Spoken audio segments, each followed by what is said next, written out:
कारण मी पंजाब डक मी आहे 20, 27 आणि 28 तीन दिवस राज्यामध्ये विखुरलेल्या स्वरूपाचा पाऊस राहणार आहे म्हणून हा अंदाज लक्षात येतात.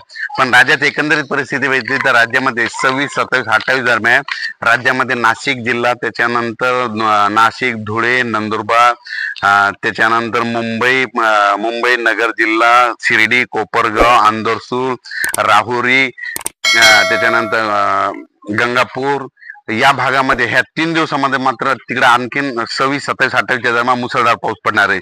पण राज्यात उर्वरित राज्यामध्ये पूर्व विदर्भ, पश्चिम विदर्भ आणि दक्षिण महाराष्ट्रामध्ये या तीन दिवसामध्ये विखुरलेला स्वरूपाचा पाऊस असणार आहे म्हणून हा अंदाज लक्षात घ्यायचा.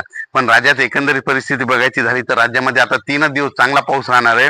त्याच्यानंतर सर्व शेतकऱ्याचं सोयाबीन काढणीस आलेलं आहे. सर्व शेतकऱ्याला सांगू इच्छितो की राज्यामध्ये आता तुम्ही काय करा, 29 तारखेपासून पावसाचा जोर ओसरणार आहे म्हणून हा अंदाज लक्षात घ्या.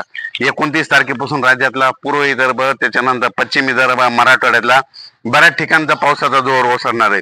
त्याच्यामुळे त्या सोयाबीन शेतकऱ्यासाठी आनंदाची बातमी, कारण की पावसाचा जोर ओसरल्याच्या नंतर तुम्ही तुमचं सोयाबीन काढा, एक दिवस ऊन द्या, लगेच त्याचे वळे लावून घ्या. कारण की काय होतं, एवढा मोठा पाऊस पडल्याच्या नंतर काय होतं, राज्यामध्ये स्थानिक वातावरण तयार होऊन त्या ठिकाणी पाऊस येत असतो. म्हणून आपण आपलंच वळे झाकून ठेवलेलं बरं म्हणून हे अंदाज लक्षात येतात.